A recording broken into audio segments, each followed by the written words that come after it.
তোমার ভাই যাবে আজকে হসপিটাল, কেন কও তো? ডাক্তারের কাছকে, ডাক্তার দেখিতে। কোথাকার হসপিটাল যাবা কও তো? এগরা হসপিটাল, সুপার ফাস্ট হসপিটালের কাছকে। তো এই রোডটা দেখতে পাচ্ছ, এই রোডটা হলো সুপার ফাস্ট হসপিটালে যাওয়ার রোড। এই রোডটার দুদিকে কিছু থাকু আর না থাকু মেডিকেল শপ ভর্তি। তো তোমরা সব রকম মেডিকেল শপ এখানে পাবে। তো লাস্টের দিকে থাকে সুপার ফাস্ট হসপিটাল, মাঝখানে পুরাতন হসপিটালটাও আছে, তো তোমরা সেটাও দেখতে পাবে। হসপিটালটা আমি তোমাদেরকে লাস্টে দেখাবো। তো এইটা সেই এগরা সুপার ফাস্ট হাসপাতাল, দেখে নাও। অনেকক্ষণ পরে ডাক্তারটাও না আসার কারণে আমি একটু ঘুমিয়ে পড়েছিলাম। ঘুম থেকে উঠে দেখি যে 1টা বেজে গেছে, তো তাই জন্য একটু খাওয়া দাওয়া করতে গেছিলাম হাসপাতালের সামনে। এই যে এই রোডটা দিয়ে হাসপাতালে যাওয়া যায়।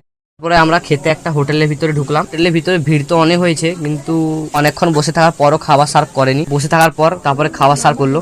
খাবারটা কেমন তোমরা এসে খেয়ে দেখতেই পারো, কিন্তু বলে দিব ভাতগুলো একদমই ফোটেনি, পুরো চাউলের মতনই আছে। আর সবজিগুলো কী তার ভগবানই জানে, আমিও বলতে পারবো না।